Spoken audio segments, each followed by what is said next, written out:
My son Brandon texted me happy birthday 3 days late, then asked why I hadn't reminded him. I blocked his access to the family trust fund that same afternoon. By midnight, he'd called 47 times, begging me to answer the phone. Let me tell you how we got to this point, because the devil's in the details. And honey, this devil has some serious bite. I'm Eleanor Williams, 68 years old and what you might call a devoted mother. Scratch that. I was a doormat with a checkbook. At my age, I'd been playing ATM to my adult children for so long I'd forgotten what it felt like to say no. My late husband, James, left us very comfortable when he passed 5 years ago. We'd built our wealth together over 40 years of marriage, him with his business acumen, me supporting from behind the scenes, raising our son, and managing our social connections that proved invaluable to his success. James always said I was the backbone of everything he accomplished. Our Park Avenue apartment has been my home for over 30 years now.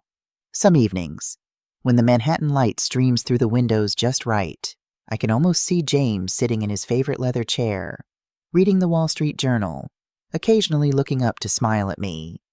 The place still smells faintly of his cologne in the master closet. I've never had the heart to clear his things completely. You need to take care of Brandon, James had whispered during those final days in the hospital. He's never been good with money. An understatement if there ever was one. Our son had always had expensive tastes and minimal financial discipline. Even as a child, Brandon would spend his allowance within hours of receiving it, then come asking for more. James and I had countless discussions about whether we were enabling him, but as parents, we always erred on the side of generosity, hoping maturity would eventually teach him what our words couldn't. Brandon married young the first time a disaster that ended in divorce after 3 years. He met Vanessa shortly after, a striking brunette with expensive tastes who worked in luxury real estate.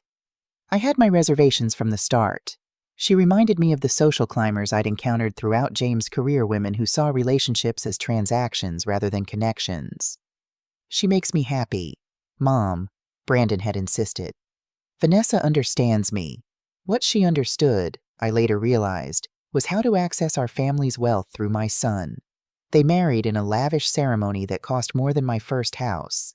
I paid for most of it. Of course, James had been gone just over a year, and I was still navigating grief, finding it easier to sign checks than to set boundaries.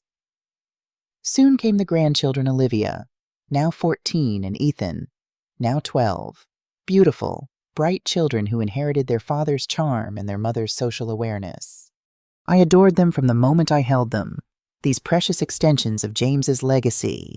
But even then, I noticed how Vanessa positioned them between me and my money. Each milestone, each accomplishment, each school acceptance became another opportunity for financial assistance. The children deserve the best education, she would say. Don't you want them to have every advantage? Of course I did. What grandmother wouldn't? So I wrote checks for private school tuition, summer camps, sports equipment, and whatever else they deemed necessary for success. Meanwhile, I lived quietly in my Park Avenue apartment, surrounded by memories and increasing solitude. My social circle had contracted after James died. Many of our friends had been couple friends, and I quickly learned how the dynamics shift when you're suddenly single in your 60s. Margaret Johnson remained steadfast. We'd been friends since college, before either of us married. She was the only one who dared question my financial arrangements. Ellie, she said during one of our weekly lunches, don't you think you're making it too easy for them? I dismissed her concerns. They're family, Margaret. That's what family does. We support each other. Support is one thing, she replied. Substituting your checkbook for their responsibility is another. I should have listened, but James' voice was still louder in my head. Take care of Brandon. I thought I was being generous. Turns out, I was being stupid. The warning signs had been there for months, years. If I'm being honest with myself, Brandon stopped calling unless he needed something. Our Sunday dinners, once a family tradition, became increasingly infrequent. When they did occur, they followed a predictable pattern. Brandon would arrive late, usually distracted by work calls that mysteriously needed his immediate attention. Vanessa would barely make eye contact during our visits, too busy scrolling through her phone or coordinating with contractors for their latest home renovation. Did I tell you about the new marble we're importing for the master bathroom? She'd ask. not to me, but to the room in general. It's from the same quarry that supplied the Ritz in Paris. My grandchildren, once exuberant and affectionate, had become polite but distant, treating me like an obligation rather than family. Olivia, a teenager now, would offer a perfunctory kiss on the cheek before disappearing into her phone. Ethan would sit quietly, answering questions with single words, clearly coached to be respectful but not engage too deeply. But I chose to ignore it all because I believed in family loyalty. I believed love meant sacrifice. I believed that if I just gave enough, did enough, they'd appreciate me. What a fool I was. After one particularly strained Sunday dinner at their Westchester home, I sat down with my financial advisor, a sharp-minded woman named Sarah Jensen, who'd also worked with James. I want to see exactly how much financial support I'm providing to Brandon's family. I told her. Sarah seemed relieved, as though she'd been waiting for this conversation. I've been wanting to discuss this with you. Mrs. Williams, the current arrangement is significant. How significant? She pulled up detailed records on her computer, turned the screen toward me, and began to explain. Over the 5 years since James died, I had given Brandon's family $847,000 in direct payments alone. That wasn't including the $200,000 down payment for their Westchester house, the $45,000 for Vanessa's luxury SUV, or the countless small gifts for birthdays, Christmas, and special occasions. This doesn't include the educational trusts for the grandchildren either, Sarah pointed out. Those are separate and quite substantial. The numbers swam before my eyes, nearly $1 million in cash transfers. For what? So Brandon could live beyond his means while treating me like a burden, so Vanessa could redecorate their home every other year and vacation in Europe while barely acknowledging my existence. Sarah cleared her throat. Mrs. Williams, if I may speak frankly, this level of financial support isn't sustainable long-term, even with your resources. I nodded, still processing the shock of seeing the total sum. And there's something else, she continued hesitantly. Brandon called last week asking about accessing the principal of the family trust. My head snapped up. The principal? That's not possible without my signature. James structured it that way deliberately. Yes, and I informed him of that. He seemed frustrated. Mentioned something about needing capital for an investment opportunity. On the drive home, I mentally cataloged the interactions we'd had over the past months. Brandon had called me exactly 7 times to ask about my health or well-being, 7 times in 5 years. But he'd called to ask for money 43 times. I'd kept track in a small notebook, initially as a way to remind myself of his thoughtfulness. The evidence told a different story. The next morning, I received a call from Ethan's school. The tuition payment for the semester had bounced. I was confused. I had authorized an automatic transfer months ago. When I called my bank, they confirmed the payment had been redirected to another account 2 days prior. I called Brandon immediately. Oh, sorry about that, he said, sounding distracted. We had some cash flow issues this month. I meant to tell you we needed to use that money for something else. Can you just send another payment directly to the school? Brandon, that was specifically for Ethan's tuition. I know, Mom, but we had an emergency. The contractor found black mold in the guest bathroom. We had to address it immediately. It's a health hazard. I later discovered the health hazard was Vanessa's decision to completely renovate their guest bathroom with imported Italian fixtures after seeing something similar in Architectural Digest. That evening, I called Margaret. They redirected Ethan's tuition money to renovate a bathroom, I told her, still in disbelief. And you're surprised, Margaret replied. Ellie, they've been taking advantage of you since James died. They're family, I said automatically, the justification worn thin from overuse. No, Margaret said firmly. Family doesn't exploit family. Family doesn't measure love in dollar signs. What they're doing isn't family, it's parasitic. Her words stung because they contained truth I'd been avoiding. The reality was becoming impossible to ignore somewhere along the way. Brandon and Vanessa had stopped seeing me as a person with feelings and needs. I had become merely a financial resource to be tapped whenever convenient. The transformation didn't happen overnight. It was gradual, insidious.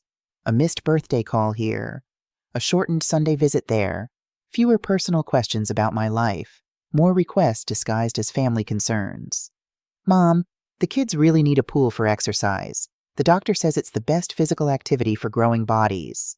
Mom, this private school has connections to all the right universities. If we don't invest in their education now, they'll be at a disadvantage later.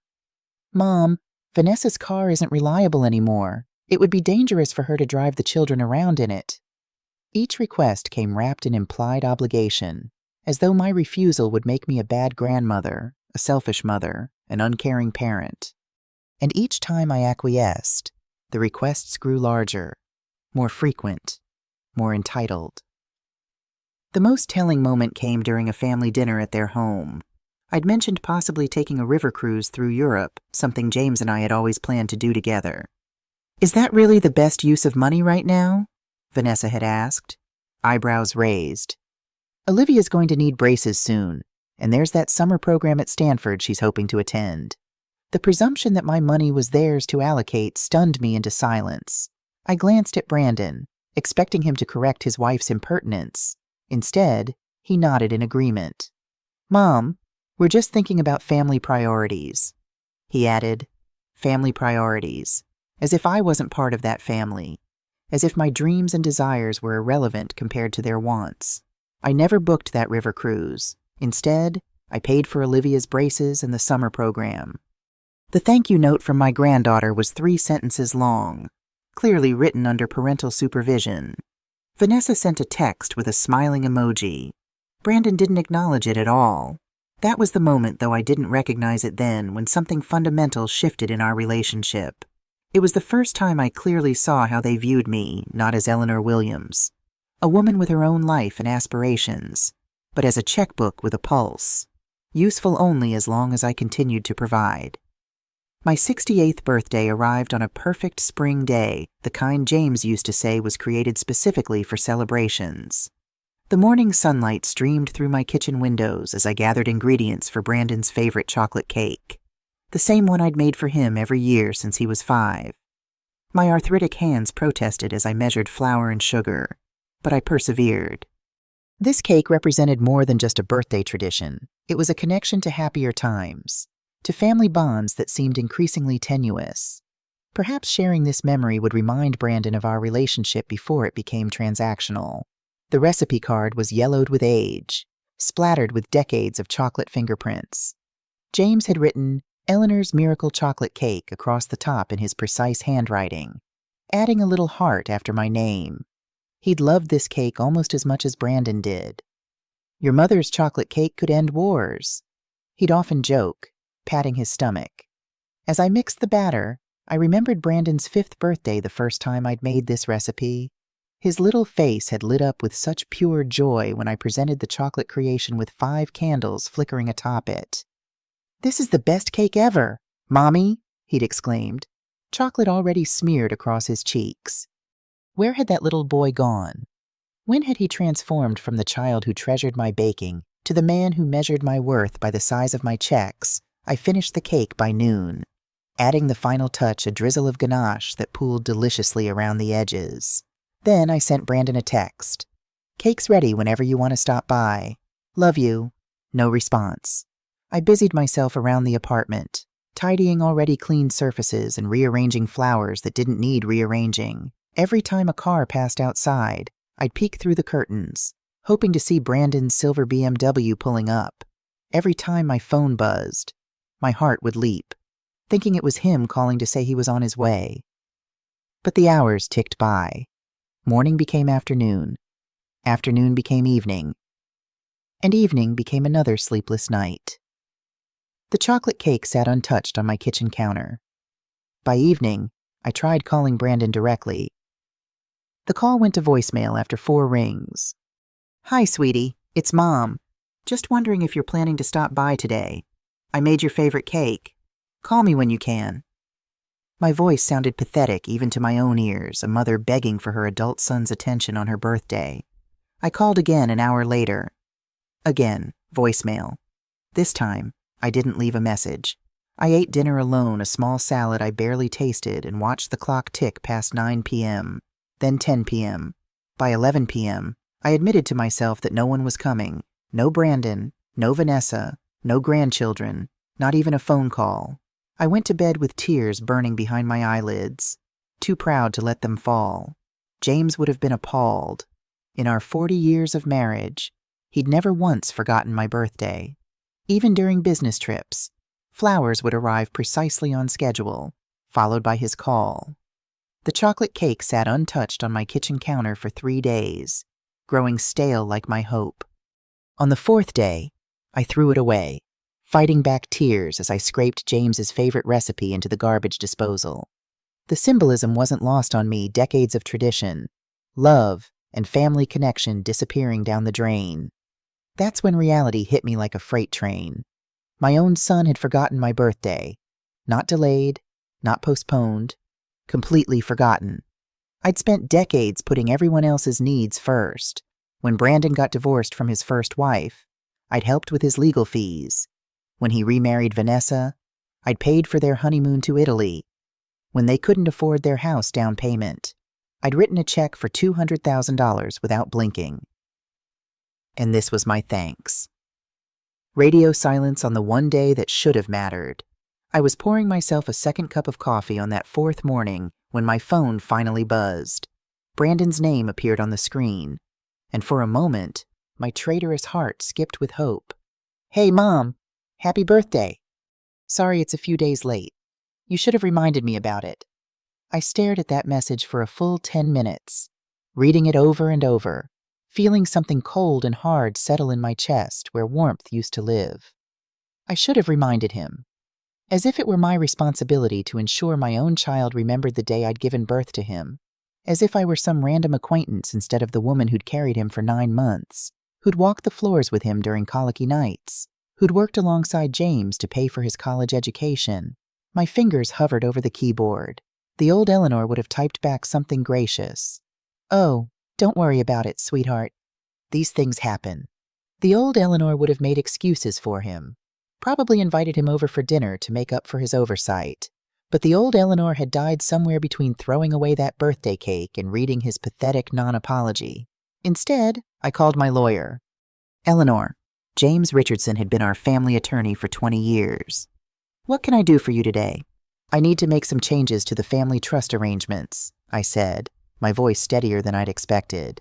"How quickly can you restructure the distributions?" There was a pause. James knew about the monthly payments to Brandon's family. He'd helped set up the automatic transfers when my husband died. "May I ask what prompted this decision?" I almost laughed. What prompted it 20 years of taking me for granted? A birthday forgotten like yesterday's trash. A text message that treated me like an inconvenience. Let's just say I've had a change of perspective about family obligations. The first quiet stirrings of rebellion felt strange in my chest, foreign, but not unwelcome. For the first time in years, I felt something other than resignation. It was anger.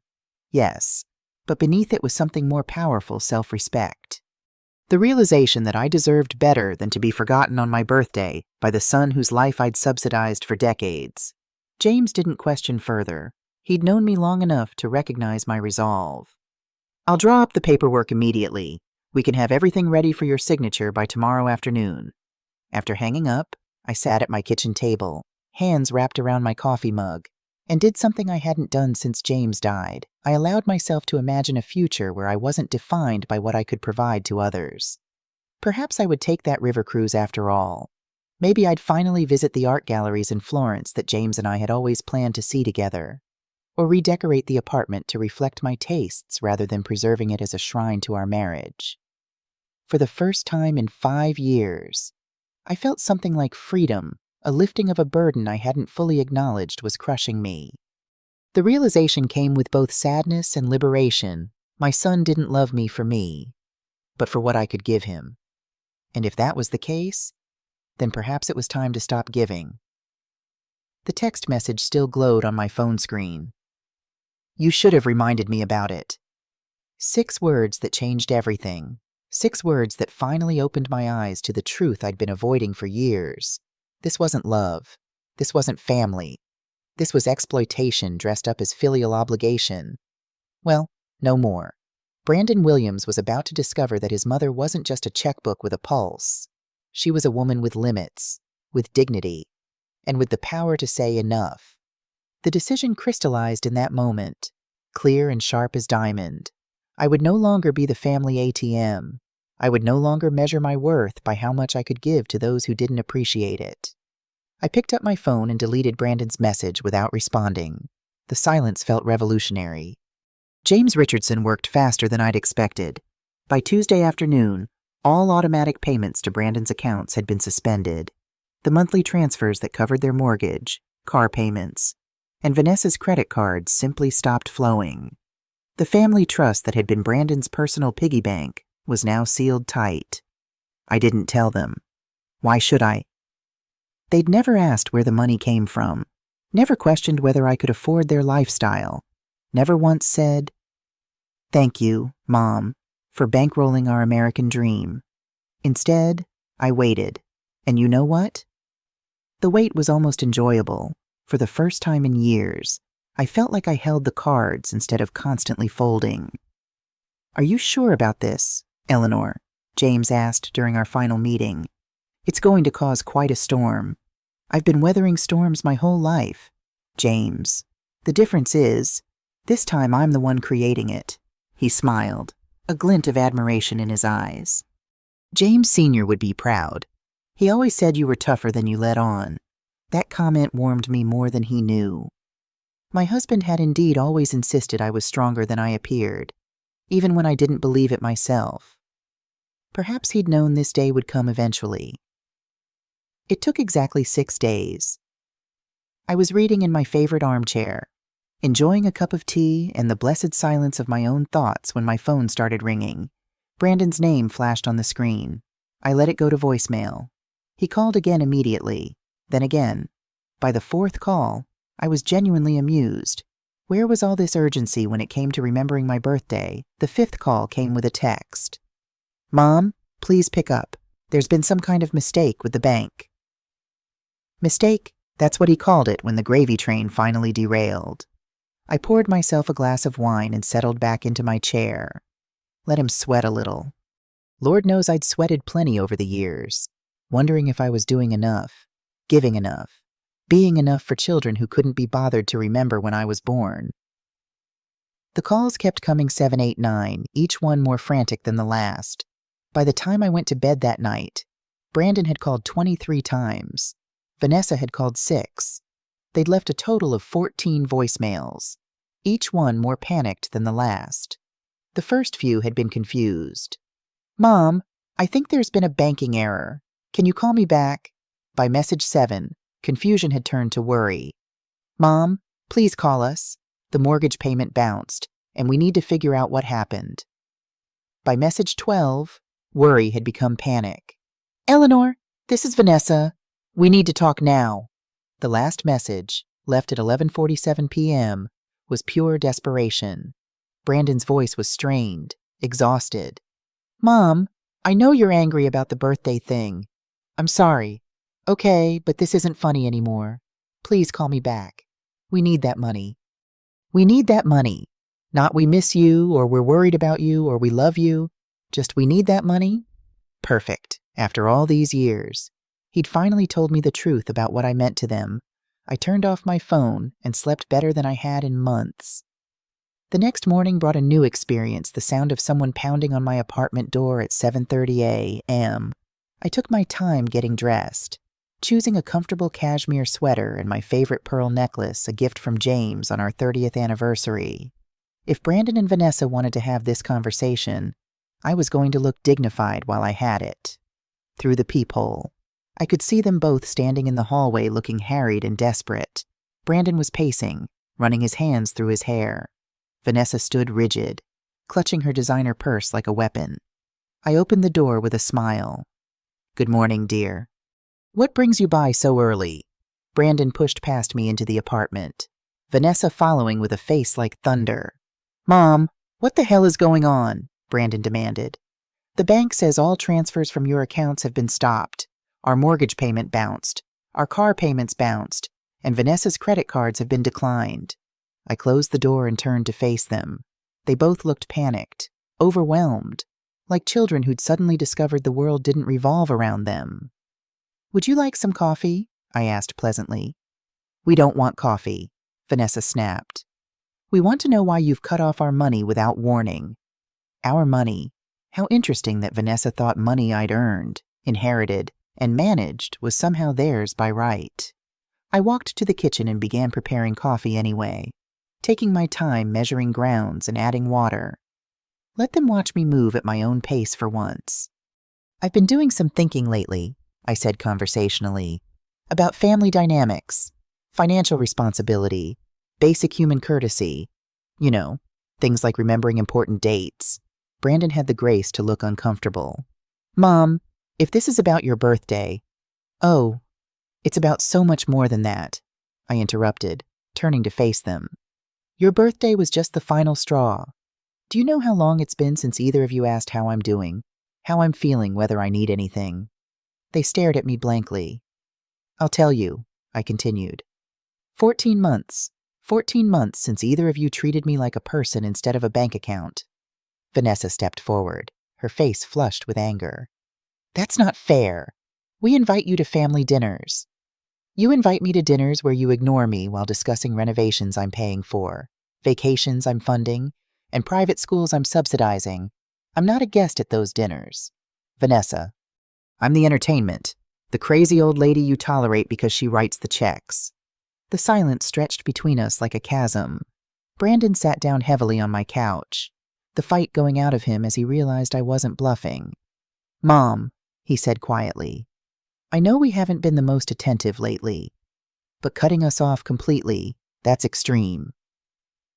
Extreme coming from someone who'd forgotten his mother's birthday and then blamed her for not reminding him. "Is it extreme? Brandon, let me put this in perspective for you." I walked to my desk and pulled out a folder I'd prepared. "In the 5 years since your father died, I've given your family $847,000 in direct payments alone. That's not including gifts, holidays, special occasions, or the house down payment, just monthly support payments. Nearly $1 million in cash transfers." Vanessa went pale. I don't think she'd ever added it up. "In return," I continued, "you visited me exactly 32 times. That comes out to roughly $26,000 per visit. I've attended 14 family events where I was treated like an obligation. That's about $60,000 per event where I was made to feel unwelcome." Brandon opened his mouth to protest, but I held up my hand. "I'm not finished. You've called me to ask about my health or well-being exactly 7 times in 5 years. 7 times. Brandon, but you've called to ask for money 43 times. The numbers hung in the air like an indictment because that's exactly what they were.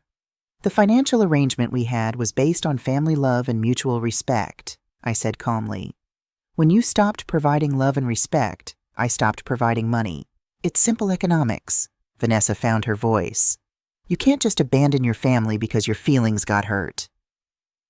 I looked at her, this woman who'd never worked a day since marrying my son, who'd spent my money on designer handbags while barely acknowledging my existence. "I'm not abandoning anyone. Vanessa, I'm simply requiring the same courtesy I've always shown you. Acknowledgement. Appreciation. Basic human decency. If that's too much to ask, then perhaps we need to reevaluate what family means." Brandon leaned forward, his voice taking on the wheedling tone he'd used as a child when he wanted something. "Mom, we can do better. We can call more, visit more. But we need that money. The house, the kids' schools, everything depends on it." "Everything you've built depends on my generosity," I corrected. "And generosity requires gratitude, not entitlement." I stood up, smoothing down my sweater. "I'm going to make you both a proposition." I walked to the window, looking out at the bustling street below. From up here, people looked like ants scurrying around with their urgent little purposes, much like my son and daughter-in-law were about to do. "Here's my offer," I said, turning back to face them.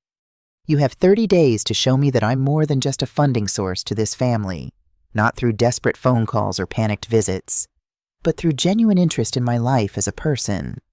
Brandon and Vanessa exchanged glances, and I could see the calculation in their eyes. They were already strategizing, figuring out how to manipulate me back into opening my checkbook. What exactly does that mean? Vanessa asked carefully. It means treating me like family instead of like an ATM.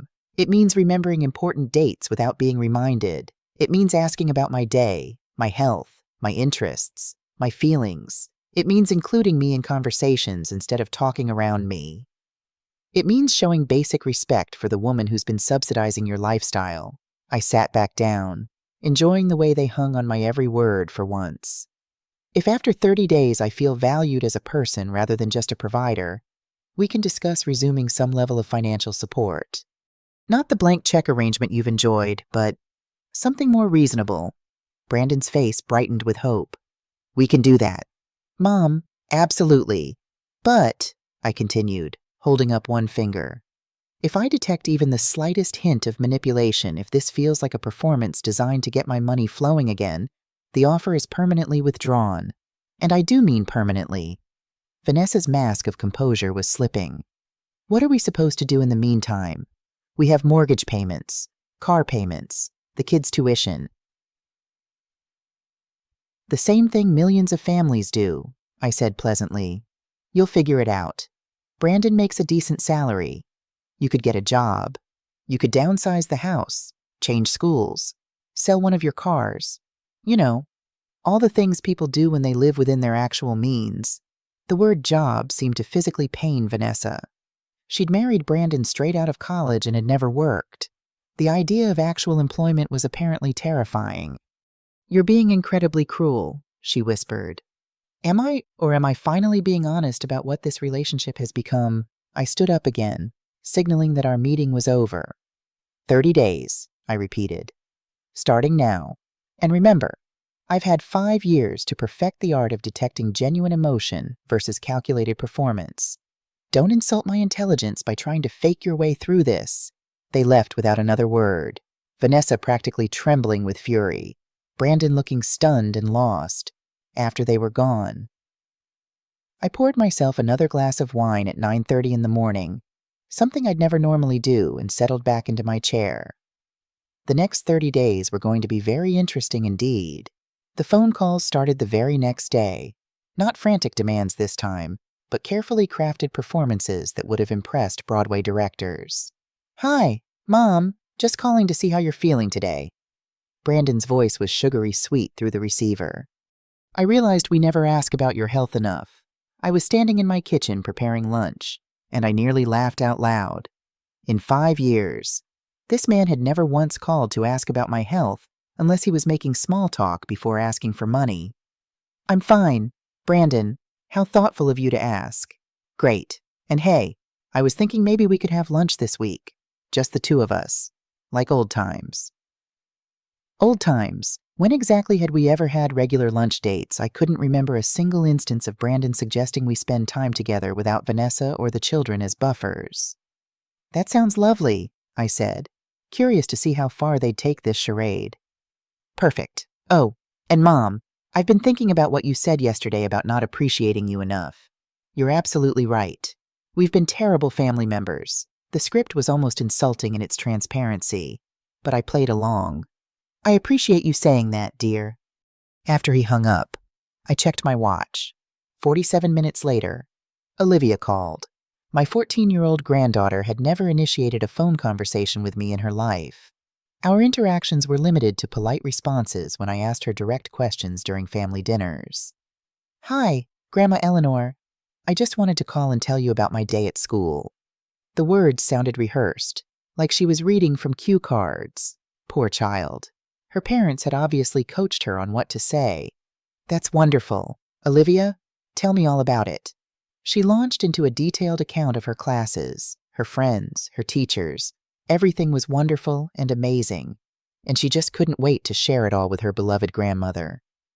It broke my heart, honestly. Not because she was lying, but because this forced conversation revealed how little we actually knew each other. Her parents had weaponized their own daughter, turning her into a pawn in their desperate game. When she finished her performance, I said gently, Olivia, sweetheart, you don't have to do this. Do what, Grandma? Pretend to be interested in talking to me because your parents told you to call? There was silence on the other end. When she spoke again, her voice was smaller, more genuine. Dad said you were mad at us, that maybe you wouldn't be our grandma anymore if we didn't try harder. Those bastards. They'd terrified their own children to manipulate me. Olivia, listen to me carefully. I will always be your grandmother, no matter what happens between me and your parents. That will never change. Do you understand? Yes, Grandma. Good. Now, do you actually want to talk to me? Or would you rather go do whatever 14-year-olds do when they're not being forced to call their grandmothers? She giggled, and for the first time, she sounded like herself. Can I go? I have homework. Of course you can go. I love you, Olivia. Love you too, Grandma. The manipulation had officially begun. Day 5 brought flowers. An enormous arrangement of white roses and lilies arrived at my door with a card that read, "Thinking of you always. Love, Brandon and Vanessa." I'd never received flowers from them before. Not for my birthday. Not for Mother's Day. Not even when James died. But now, when they needed my money, suddenly they were thoughtful enough to spend $200 on an ostentatious display. I put the flowers on my dining room table and waited for the follow-up call. It came within an hour. "Hi, Mom. Did you get our little surprise?" Vanessa's voice was artificially bright. "They're lovely. Thank you. I just wanted you to know how much we appreciate everything you've done for us over the years. I know I haven't always been the best daughter-in-law, but I want to change that." The best daughter-in-law. This woman had barely spoken to me in 2 years, except to make snide comments about my clothes or my cooking. "That's very kind of you to say, Vanessa. I was wondering if you'd like to go shopping this weekend. Maybe get our nails done, have a girls' day. A girls' day with the woman who once told Brandon I was too needy when I'd called to check on them during a hurricane." "I'll think about it," I said. Day 8 brought a handwritten letter from Ethan, my 12-year-old grandson. His usually terrible handwriting was surprisingly neat, suggesting he'd been made to write multiple drafts. "Dear Grandma Eleanor," it began. "I have been thinking about how awesome you are and how I don't tell you enough. You are the best grandma in the world, and I love you so much. I hope we can hang out more and do fun things together. Love, Ethan." The letter was sweet, but reeked of parental coaching. Ethan had never used the word awesome in his life, and he'd certainly never expressed any desire to hang out with me. I called Brandon that evening. "The letter from Ethan was very touching," I said. "Oh, that was all his idea. He's been feeling really bad about not being closer to you." "Brandon?" "Yes. Stop lying to me. I know you coached him to write that letter just like you coached Olivia to call me." Silence. "Mom, I don't know what you—" "Stop, just stop. If you want to rebuild our relationship, it has to be based on honesty, not performances, not manipulations, not scripted phone calls from confused children. We're trying to show you we care. You're trying to show me you can follow a script when money is on the line. There's a difference." I hung up, feeling exhausted. This wasn't working the way I'd hoped, instead of genuine change. I was watching them dig themselves deeper into deception, but I'd given them 30 days, and I was a woman of my word. I just wasn't sure how much more amateur theater I could stomach. 2 weeks into their performance, I discovered something that changed everything. I was having lunch with Margaret at our favorite cafe when she mentioned seeing Vanessa at the country club. "She was telling everyone about your mental breakdown," Margaret said, her voice carefully neutral. "My what?" "She said you'd been acting erratic since James died, making impulsive financial decisions." The coffee cup rattled against the saucer as I set it down. "What? Apparently you've become difficult to manage, and they're considering having you evaluated for competency issues." The words hit me like a physical blow. While they were sending me flowers and love letters, they were simultaneously laying the groundwork to have me declared mentally unfit. "Margaret, are you absolutely certain?" "Eleanor, I've known you for 40 years. You're the most sharp-minded person I know." But Vanessa was very convincing. She had several women nodding along sympathetically. I spent the rest of lunch in a daze. When I got home, I immediately called James Richardson. "James, I need to ask you something, and I need you to be completely honest with me. Has anyone contacted you asking about my mental state or financial competency?" There was a long pause. "Eleanor, I probably shouldn't tell you this, but Brandon called last week. He said he was concerned about some unusual financial decisions you'd been making. He asked about the process for having someone's competency evaluated. My hands started shaking. What did you tell him? I told him that you were completely competent and that any such evaluation would be a waste of everyone's time. But Eleanor, the fact that he asked, I know what it means. After I hung up, I sat in my chair and stared at those white roses they'd sent. Every petal suddenly looked like a lie. Every fragrant bloom was part of an elaborate deception designed to make me look unstable when I inevitably rejected their fake affection. They weren't trying to win me back. They were building a case against me. I thought about all the carefully orchestrated phone calls, the sudden interest in my well-being, the flowers, the children's letters. It wasn't love. It was evidence. Evidence that they were caring. Attentive family members dealing with a difficult, irrational old woman who'd cut them off without cause. The revelation should have crushed me. Instead, it filled me with a cold, calculating fury that I hadn't felt since I was young enough to fight dirty. They wanted to play games. Fine, but they'd forgotten that I'd been playing this game a lot longer than they had, and I was much, much better at it. Their plan had a fatal flaw. They'd underestimated me. In their rush to secure my money, they'd made the classic mistake of assuming that age had diminished my intellect rather than sharpened it. I called Margaret back. I need details, I said without preamble. Exactly what did Vanessa say about me at the club? Margaret didn't hesitate. She said you've been showing signs of paranoia, that you accused Brandon of only wanting your money when he's been nothing but supportive. She mentioned that you've been spending erratically, making strange investments, and seemed confused about your finances. And people believed her. Some did. Caroline Thompson seemed particularly concerned. You know how she is. Her mother had dementia, so she's always on the lookout for signs. Caroline Thompson was on the board of 3 major charities in the city. If she believed I was losing my faculties, that rumor would spread through Manhattan's social circles like wildfire.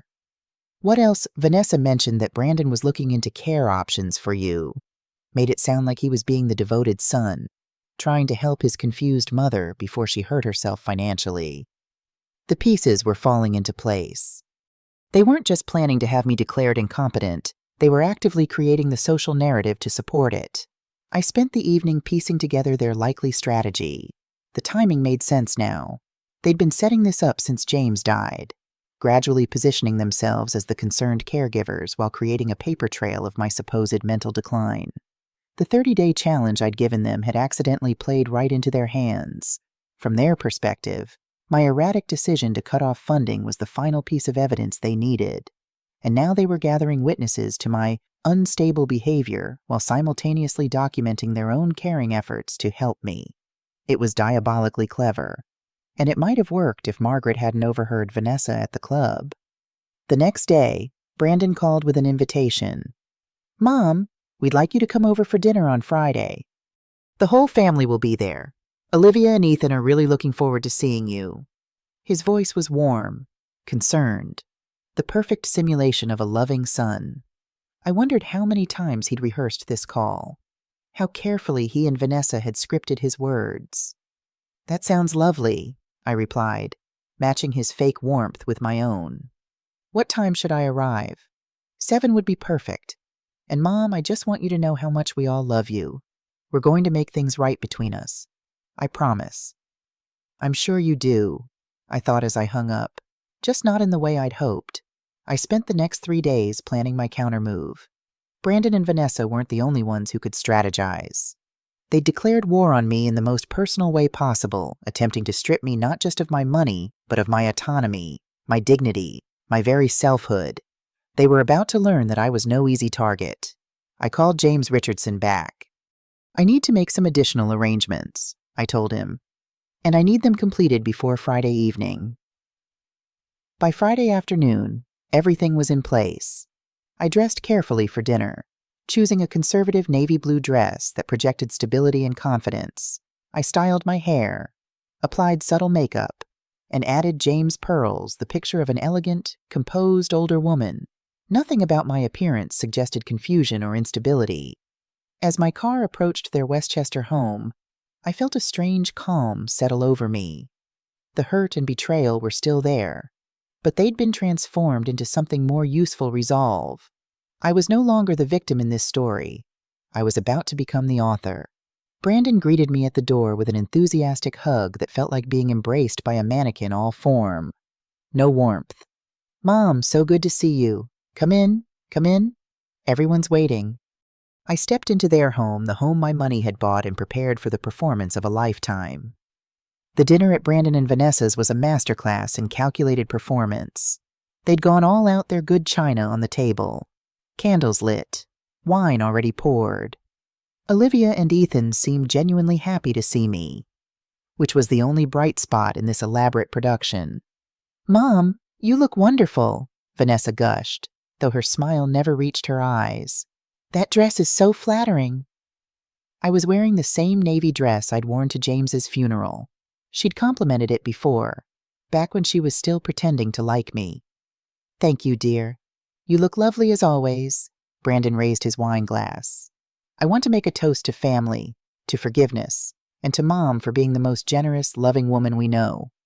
"To Grandma," Olivia and Ethan chorused, and their enthusiasm was genuine enough to make my heart ache.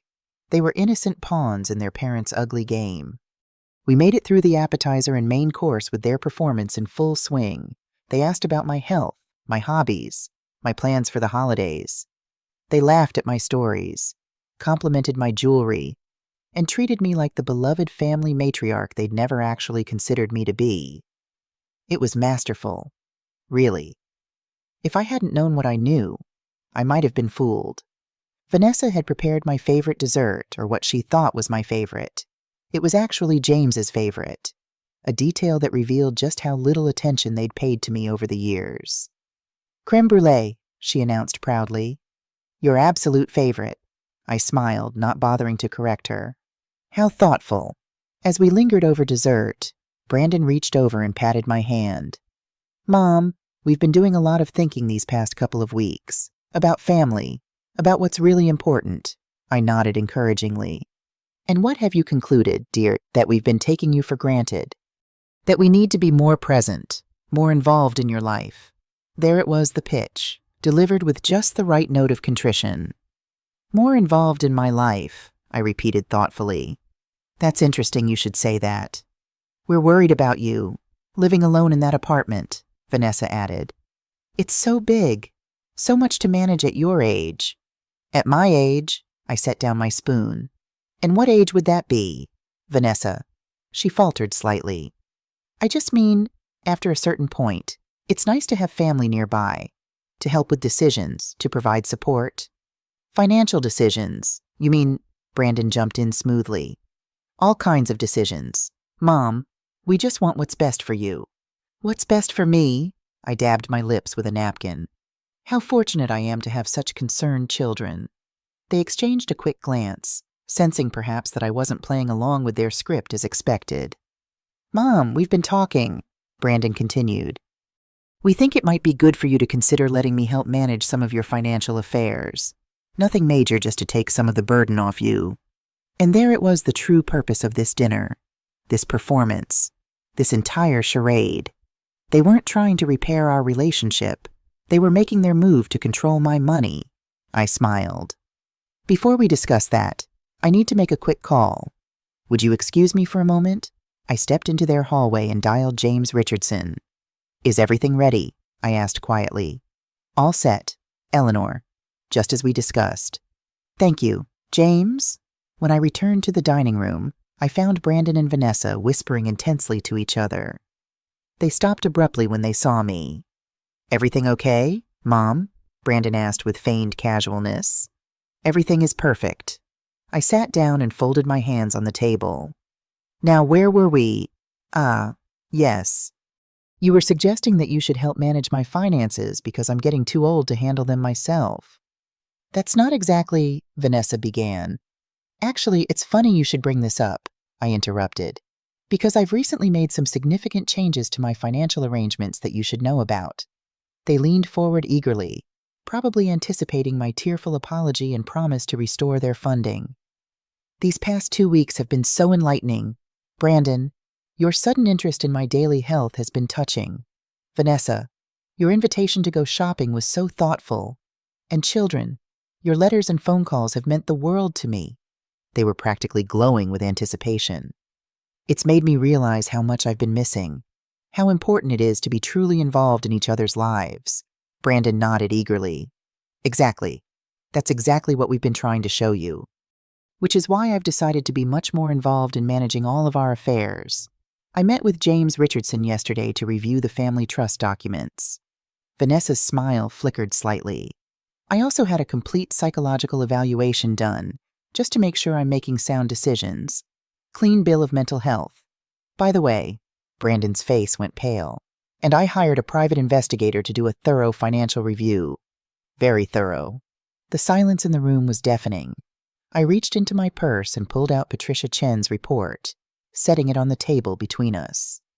Did you know it's illegal to establish financial guardianship over someone through fraudulent means? James was quite concerned when he reviewed your planning documents. Vanessa stood up abruptly, her chair scraping against the floor. I don't know what you think you found, but I found 5 years' worth of evidence that you've been systematically setting me up to be declared incompetent so you could control my assets permanently. The separate bank account, the guardianship paperwork, the witnesses you've been cultivating who can testify to my erratic behavior. Brandon's voice was barely a whisper. Mom, it's not what it looks like. Really, because it looks like fraud. It looks like elder abuse. It looks like two people who decided it was easier to steal from me than to earn their own living. Olivia and Ethan were staring at their parents with horrified expressions. Patricia is very thorough, I continued calmly. She found the consultations with 3 different elder law attorneys. She found the documentation you've been collecting on my supposedly erratic spending habits. She even found the draft petition for guardianship you had prepared 2 months ago. Vanessa's face was white with shock. You had no right. I had every right. It's my money you were plotting to steal, my autonomy you were planning to strip away, my life you were trying to control. I turned to Brandon, who sat frozen in his chair. 5 years. Brandon, you've been planning this for 5 years, starting just weeks after your father died. Was that always the plan? Wait until James was gone, then take everything from me, too. It wasn't like that, he mumbled. Then tell me what it was like. Explain to me how a son decides to have his own mother declared incompetent rather than simply earning his own living. He couldn't meet my eyes. Vanessa jumped in, always the more aggressive of the pair. You don't understand our situation. The expenses. The pressure. The pressure of what? I asked incredulously. Living beyond your means with someone else's money. That's not pressure. Vanessa, that's greed. I looked between them, these 2 people who had been plotting my financial demise while smiling to my face. Let me tell you about real pressure. Real pressure is raising a child alone for months at a time while your husband travels building a business. Real pressure is taking care of your dying spouse while managing your grief. Real pressure is discovering that the child you sacrificed everything for sees you as nothing more than a checkbook with a pulse. My voice was steady, but I could feel years of suppressed anger rising to the surface. I gave you everything. Not just money, though God knows there was plenty of that, but love, support, time, care. And how did you repay me by plotting to have me declared incompetent the moment I stopped being your personal ATM? What are you going to do? Brandon finally asked, his voice small. What am I going to do? I repeated. I'm going to tell you exactly what's going to happen now. I pulled out a second folder from my purse and laid it on the table. This contains several documents you should be aware of. First, a restraining order preventing both of you from approaching me, calling me, or otherwise contacting me without going through my attorney. James Richardson. Vanessa gasped. A restraining order? You can't be serious. Completely serious. You've been spreading malicious lies about my mental state to friends, associates, and legal professionals. That constitutes a form of elder abuse in the state of New York. I removed a second document. This is notification that I'm reclaiming ownership of this house. Effective immediately. As you may recall, my name is still on the deed as primary owner. You have 30 days to vacate the premises. You can't just evict us from our home, Vanessa cried. It's not your home, Vanessa. It never was. I paid the down payment and have been covering the mortgage for 5 years. The fact that you thought it was yours is precisely the problem. Brandon was shaking his head in disbelief. Mom, you can't do this. Where are we supposed to go? That's not my concern anymore. Perhaps one of those elder law attorneys you consulted can advise you. I removed a third document. This is notification that all educational trusts for Olivia and Ethan have been restructured. They'll still receive funds for college, but the money will be managed by an independent trustee, not you. At this, Olivia looked up. We can still go to college. I softened my voice as I addressed my grandchildren directly for the first time that evening. Of course you can, sweetheart. This situation is between your parents and me. I would never punish you for their actions. Tears welled in Ethan's eyes. Are you still our grandma? The question broke my heart. Always, I assured him. Nothing will ever change that. I turned back to Brandon and Vanessa, my resolve hardening again. Which brings me to the final document, a revised will. I've removed both of you as beneficiaries of my estate. When I die, my entire fortune, approximately $47 million, will be divided between charitable foundations and trust funds for Olivia and Ethan that you cannot touch. Brandon made a choking sound. 47 million, but yes, that's the current value of the estate your father and I built together. The same estate you were planning to seize control of through fraudulent guardianship proceedings. Congratulations. Brandon, your greed just cost you a $47 million inheritance. Vanessa collapsed back into her chair, her designer outfit suddenly looking like a costume that no longer fit the role she was playing. This can't be happening, she whispered. I assure you it is. My psychological evaluation has been filed with the court, along with affidavits from my physician, my attorney, and several longtime friends testifying to my mental competence.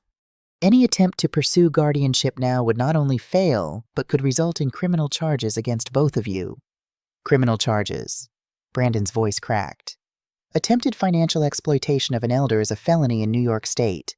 The documentation Patricia uncovered provides ample evidence of your intentions. I stood up, smoothing my dress. I'm not pressing charges at this time for the children's sake, but if you attempt to challenge any of these decisions or continue spreading lies about my mental state, that will change immediately. The silence in the room was absolute. Even the children seemed to understand the gravity of what was happening. What about us? Ethan asked in a small voice. Will we still see you? That's up to your parents, I said gently. My door is always open to you. Always when you're older. You can visit me whenever you want. Until then, I'll send cards and gifts for birthdays and holidays. I gathered my purse and the empty folders. All the documents had already been formally served through proper legal channels earlier that day. Goodbye, Brandon. Goodbye, Vanessa. I wish I could say it's been a pleasure. As I turned to leave, Olivia rushed forward and hugged me tightly. I'm sorry, Grandma, she whispered. I didn't know. I held her close, inhaling the scent of her shampoo, memorizing the feel of her arms around me. You have nothing to be sorry for, sweet girl. Nothing at all. Ethan joined the hug, his small arms wrapping around my waist. I love you, Grandma. I love you both, I said, my voice finally breaking. More than you'll ever know. I gently disentangled myself from their embrace and walked to the door. Brandon and Vanessa still frozen in shocked silence behind me. As I stepped outside, I felt lighter than I had in years. My car was waiting at the curb. As we pulled away from the house my money had bought, I didn't look back. Some chapters need to end before new ones can begin. That night, back in my Park Avenue apartment, I poured myself a glass of James' favorite scotch, something I rarely drank but felt appropriate for the occasion. I did it, James, I said to the empty room. I finally stood up for myself. I could almost hear his approval in the silence, feel his hand on my shoulder. For the first time since his death, the apartment didn't feel empty. It felt like mine, a space where I could reinvent myself beyond the roles of wife, mother, and family banker. The phone rang around midnight. Brandon. Of course. I let it go to voicemail. He called 3 more times before giving up. Vanessa tried twice after that. I didn't listen to any of the messages. The next morning, I woke to a beautiful spring day not unlike my birthday a few weeks earlier, but everything had changed. The weight of obligation, exploitation, and betrayal had lifted. In its place was something new possibility. I called Margaret. "It's done," I told her when she answered. "I confronted them last night." "Oh, Eleanor, how did it go?" "Exactly as expected. Shock, denial, then panic when they realized I wasn't bluffing." "And how do you feel?" I considered the question seriously. "Sad, relieved, angry, free. All of it at once." "That sounds about right. What now?" "Now," I said, looking at the travel brochures I'd spread across my coffee table, "I start living for myself for a change." The fallout was swift and predictable. Brandon and Vanessa tried everything: tearful apologies, angry accusations, veiled threats, legal challenges. Their attorney contacted James Richardson 3 days after our confrontation, making vague noises about misunderstandings and family reconciliation. James shut them down immediately. "Mrs. Williams has made her position clear. Any further attempts to contact her directly will be considered harassment and addressed accordingly." They tried going through mutual friends next, sending messages of regret and claims that I was overreacting to a simple misunderstanding. Most of our social circles saw through the performance, particularly after Margaret quietly shared what she'd overheard at the country club. Caroline Thompson, the same woman Vanessa had tried to convince of my mental decline, stopped me after church the following Sunday. "Eleanor, I owe you an apology," she said, taking my hand. "I should have come to you directly when Vanessa started spreading those rumors." "You have nothing to apologize for, Caroline." "Yes, I do. I listened to gossip instead of considering the source. You've always been one of the sharpest women I know." Word spread quickly through our social circles. Brandon and Vanessa found themselves increasingly isolated as the truth emerged. Their financial situation deteriorated rapidly without my monthly subsidies, and 2 months after our confrontation, I heard through Margaret that they'd put the Westchester house on the market, unable to maintain the mortgage payments on Brandon's salary alone. I kept my promise to Olivia and Ethan, sending cards and gifts for birthdays and special occasions. I never included cash or checks, only thoughtfully chosen presents that reflected their interests and personalities. Books for Olivia, who loved reading. Art supplies for Ethan, who showed creative talent. 6 months after the confrontation, I received a letter from Olivia. She was writing without her parents' knowledge. She explained, using her school's address for the return information. "Dad and Mom never talk about what happened," she wrote. "But things are really different now. We moved to a smaller house. Mom got a job at a real estate office. She complains about it all the time. Dad seems sad a lot. I miss you, Grandma. It's not the same without you." I wrote back, carefully avoiding any disparagement of her parents while assuring her of my continued love and support. "People sometimes make bad choices when they're afraid," I explained. "Your parents were afraid of losing their lifestyle, but in focusing so much on things, they lost sight of what really matters: trust, respect, and genuine love." As for me, I embarked on that river cruise through Europe I'd been postponing for years. I spent 3 glorious weeks sailing along the Rhine, visiting the art museums and cathedrals James and I had always planned to see together. I felt his presence beside me in every beautiful vista, every exquisite artwork. When I returned, I redecorated my apartment, replacing the heavy masculine furniture James had preferred with lighter, more contemporary pieces that suited my taste. I joined the board of a literacy foundation, started taking piano lessons, something I'd always wanted to do, and began hosting small dinner parties for friends. Margaret commented on the change during one such evening. "You look younger," she said, studying my face across the dinner table. "There's a lightness to you that wasn't there before." "Freedom will do that," I replied, raising my glass in a small toast.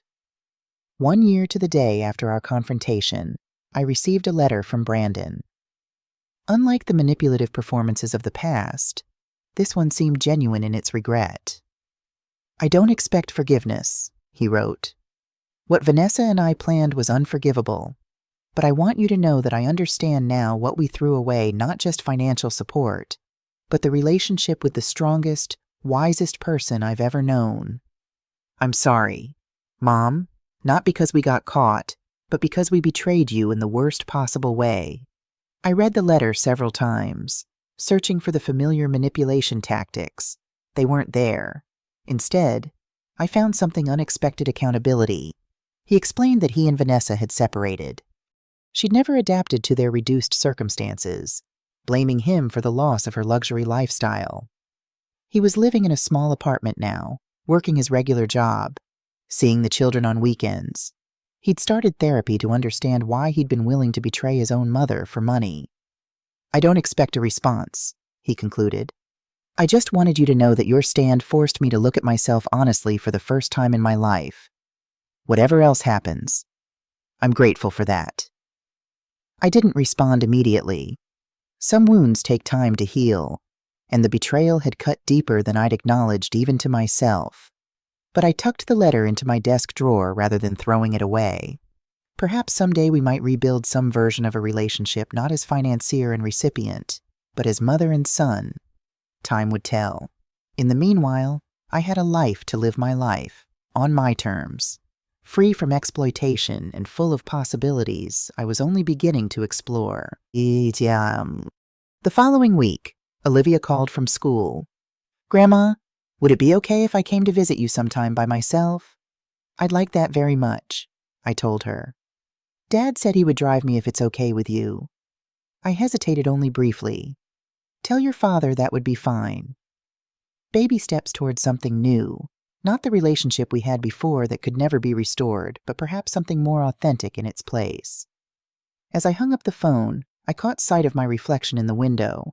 The woman looking back at me was not the doormat with a checkbook I'd been a year ago. She was Eleanor Williams stronger, wiser, and finally the author of her own story. You were right, James, I whispered to the evening air. I was tougher than I thought. I could almost hear his laugh, feel the gentle squeeze of his hand on mine. Some lessons cost more than others, but watching my son learn that respect wasn't optional. That was worth every penny of the $47 million he'd never inherit. And the woman I'd become in the process, she was priceless.